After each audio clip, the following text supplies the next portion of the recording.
बिस्मिल्लाहिर्रहमानिर्रहीम। मैं हूं मोहम्मद अरहम और आप देख रहे हैं base academy. First year mathematics lecture series जारी है और हम चैप्टर नंबर 2 को डिस्कस कर रहे हैं। तो आज हम चैप्टर नंबर 2 में introduction to logic, symbols and their truth tables की बात करेंगे।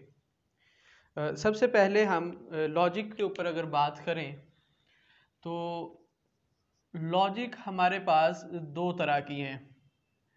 एक है जो हम यहाँ हमारे स्कोप के रिलेटेड जो है उसमें इंडक्टिव लॉजिक्स हैं, इंडक्टिव, और दूसरी है डिडक्टिव लॉजिक।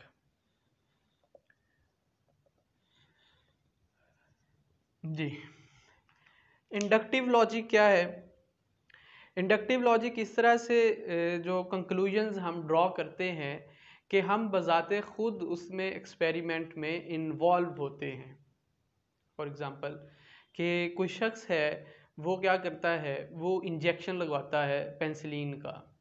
अब पहली दफ़ा इंजेक्शन लगवाता है तो वो थोड़ी उससे जो एलर्जी महसूस करता है, और जब वो दोबारा या दूसरी दफ़ा तीसरी दफ़ा दोबारा वो पेंसिलिन का इंजेक्शन लगवाता है तो फिर वो इस चीज़ को कंफर्म करता है कि that person is allergic to penicillin. अब इस तरीके से जो कंक्लूजन उसने ड्रॉ की है, ये क्या है? ये हमारे पास इंडक्टिव लॉजिक है। यानी इसमें हम एक्सपेरिमेंट्स के थ्रू इंफॉर्मेशन या कंक्लूजन्स ड्रॉ किए जाते हैं। कंक्लूजन्स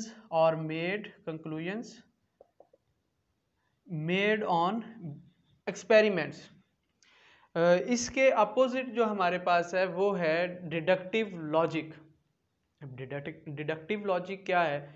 डिडक्टिव लॉजिक में वो बजाते खुद एक्सपेरिमेंट नहीं करता शख्स। वो क्या करता है, वो किसी दूसरे ने जो एक्सपेरिमेंट किया है उसी के रिजल्ट को यूज़ करते हुए वो क्या करता है, वो अपना भी कंक्लूजन ड्रॉ कर लेता है। ठीक है, तो इसमें अगर हम लिखें तो कंक्लूजन्स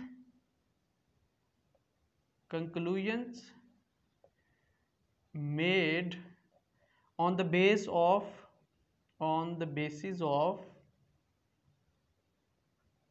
well known facts। उसकी बेस पे जो कंक्लूजन्स बनाए जाएंगे वो क्या होंगे? वो हमारे डिडक्टिव लॉजिक में आएंगे। जो मैथमेटिक्स में हम ये जो डिडक्शन है इसे यूज़ करते हैं या डिडक्टिव लॉजिक्स को ज़्यादा यूज़ करते हैं। इसकी जो मिसाल है वो कुछ इस तरह से हम लिख सकते हैं कि ऑल मैन आर मोर्टल। ये किसी की स्टेटमेंट है कि ऑल मैन आर मोर्टल। किसी की स्टेटमेंट कह लें या फिर किसी का कंक्लूजन कह लें। ठीक है, अब इस चीज़ को हमने ट्रू मानते हुए, ठीक है, इस चीज़ को हमने क्या करना है, ट्रू मान रहे हैं, तो फिर इसका क्या मतलब हुआ कि हम भी मोर्टल हैं बिकॉज वी आर मैन। तो इसकी बेस पे हमने क्या कहा, वी आर मोर्टल। अब इस डिडक्शन को या कंक्लूजन को रिजल्ट या बेस बनाते हुए मैंने क्या किया, अपना रिजल्ट बना लिया कि हम भी मोर्टल हैं। तो ये क्या हुआ, फिर ये वाली जो लॉजिक मैंने इस तरह से ड्रॉ की, ये डिडक्टिव लॉजिक है। इसके बाद अब कुछ लॉजिक्स जो हैं वो ट्रू हो सकती हैं, कुछ जो है फॉल्स हो सकती हैं, कुछ इन बिटवीन हो सकती हैं, उसमें थर्ड या फोर्थ जो ऑप्शंस हैं वो भी मौजूद हो सकते हैं। तो इस बेस पे हमारे पास जो लॉजिक है ये दो तरह से डिवाइडेड है। लॉजिक दो तरह की है, एक है हमारे अरिस्टोटेलियन लॉजिक और दूसरी है नॉन अरिस्टोटेलियन लॉजिक। अब अरिस्टोटेलियन लॉजिक क्या है? ऐसी लॉजिक जिसके अंदर जस्ट हमारे पास दो पॉसिबिलिटीज़ हों, आइदर इट इज़ ट्रू और false, either it is on और ऑफ।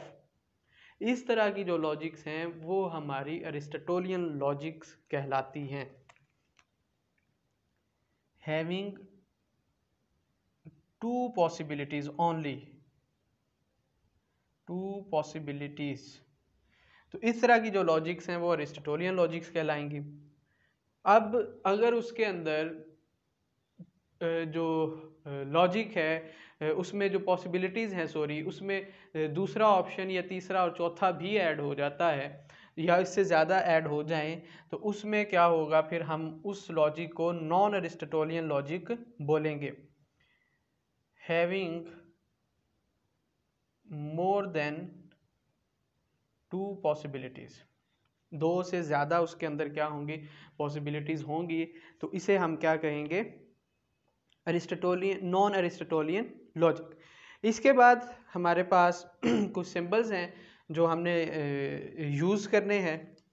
तो उसमें 5 तरह के सिंबल्स हैं, 5 सिंबल्स जो हम ज़्यादा यूज़ करेंगे। सबसे पहले है नॉट, देन है एंड, और देन है कंडीशनल, फोर्थ, और देन है बाई कंडीशनल।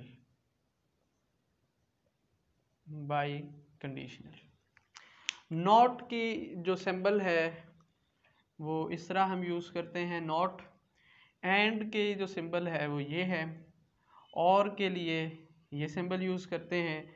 जो कंडीशनल है उसके लिए एक सिंगल हेडेड एरो यूज़ करेंगे, और जो बाई कंडीशनल है उसके लिए डबल हेडेड एरो यूज़ करते हैं।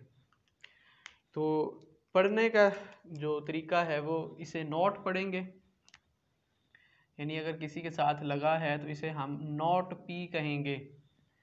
अगर 2 सिंबल्स के दरमियान यूज़ हुआ है एंड, जैसे पी और ये, तो इसे हम पी एंड क्यू पढ़ेंगे। चलें, पी एंड क्यू। इसी तरह ये अगर यूज़ हो तो इसे हम कहेंगे पी और क्यू, पी और क्यू। और कंडीशनल है तो P then arrow and then Q, तो इसे हम पढ़ेंगे if P then Q, if P then Q. ठीक है, तो अगर ये यूज़ हुआ है by conditional P and Q, तो इसे हम पढ़ेंगे P if and only if Q, P if and only if Q, या P is equivalent to Q. तो ये हमारे पास जो 5 मेजर सिंबल्स हैं जो ज़्यादा हमने यूज़ करनी है वो हैं। ठीक है, अब हम बारी बारी जो पहले 3 हैं उनके ट्रुथ टेबल्स पढ़ते हैं। ट्रुथ टेबल्स, ऐसा टेबल जिसके अंदर जो कंपाउंड स्टेटमेंट है हमारे पास उसकी ट्रुथ वैल्यूज़ को कैरी करे। टेबल कैरिंग कंपाउंड स्टेटमेंट्स,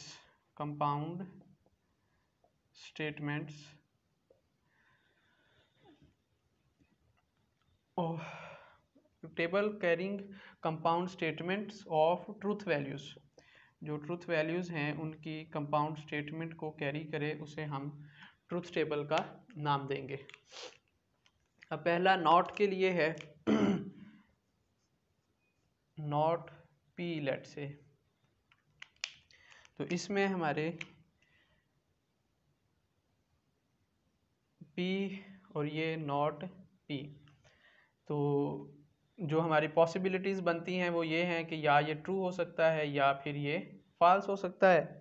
तो जब नॉट करेंगे इसे निगेशन बोलते हैं, नॉट पी को, यानी ये जो सिंबल है ये क्या है, निगेशन का। जैसे ये एंड और का है तो ये निगेशन।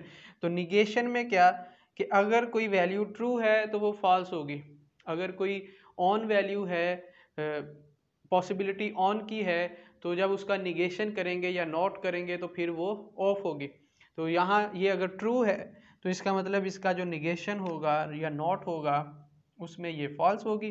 अगर ये कोई फॉल्स है तो निगेशन में ये ट्रू होगी। ये हमारे पास ट्रूथ टेबल है नॉट का। इसके बाद ट्रूथ टेबल हम डिस्कस करेंगे कंजंक्शन का। कंजंक्शन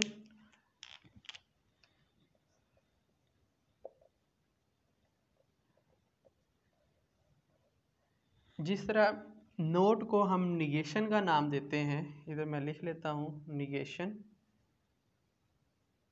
इसी तरह दो वैल्यूज़ के दरमियान जो एंड है यानी P एंड Q, इस एंड को हम कंजंक्शन का नाम देते हैं।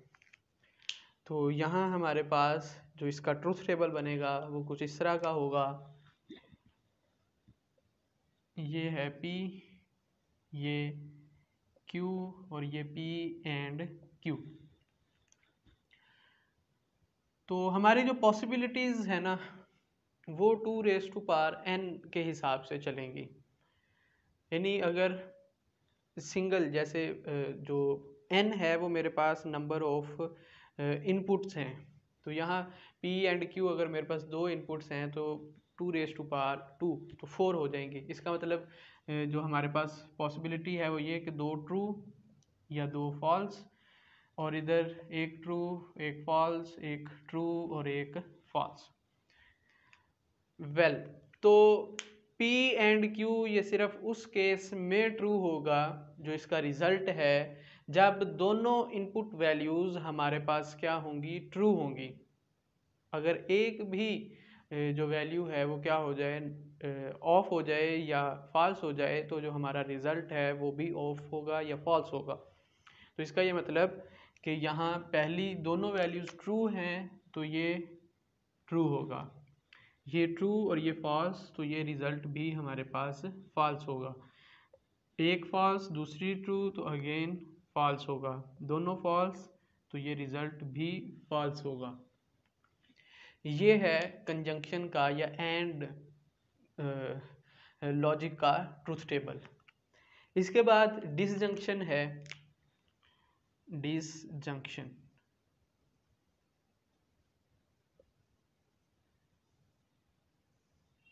डिसजंक्शन में भी इसी तरह ये दो जो इनपुट्स हैं उनके दरमियान होगा, तो P और Q। तो यहाँ भी जो इसका ट्रूथ टेबल बनेगा उसमें ये P है, ये Q है और ये P और Q है। अब भी अगेन 4 होंगी इसमें पॉसिबिलिटीज़, 2 ट्रू 2 फॉल्स। इसी तरह Q में एक ट्रू एक फॉल्स, एक ट्रू और एक फॉल्स। अब जो डिसजंक्शन है उसमें ये होता है कि दोनों में से अगर एक भी ट्रू हो जाए, यहाँ ये था कि दोनों ट्रू लाजमी है, उसमें यह है कि अगर दोनों में से एक भी ट्रू हो जाए तो जो हमारा रिजल्ट है वो क्या हो जाएगा, ट्रू हो जाएगा। तो यहाँ ये दोनों ट्रू तो ये भी ट्रू, ये ट्रू और ये फॉल्स तो अगेन ये रहेगा ट्रू, ये फॉल्स और ये ट्रू तो ये फिर भी रहेगा ट्रू, और अगर ये फॉल्स और ये भी फॉल्स तो ये रिजल्ट हो जाएगा फॉल्स। तो ये जो टेबल है ये हमारे पास इस तरह से डिसजंक्शन का है, या और जो लॉजिक है उसका ये टेबल है। वेल तो इसके बाद हमारे पास ये दो जो हैं ट्रूथ टेबल्स रहते हैं, कंडीशनल और बाई कंडीशनल के, वो इंशाल्लाह हम नेक्स्ट लेक्चर में देखेंगे। वो थोड़ा डिटेल्ड टॉपिक है। तब तक अपना चैनल का ख्याल रखिएगा। अल्लाह हाफिज़।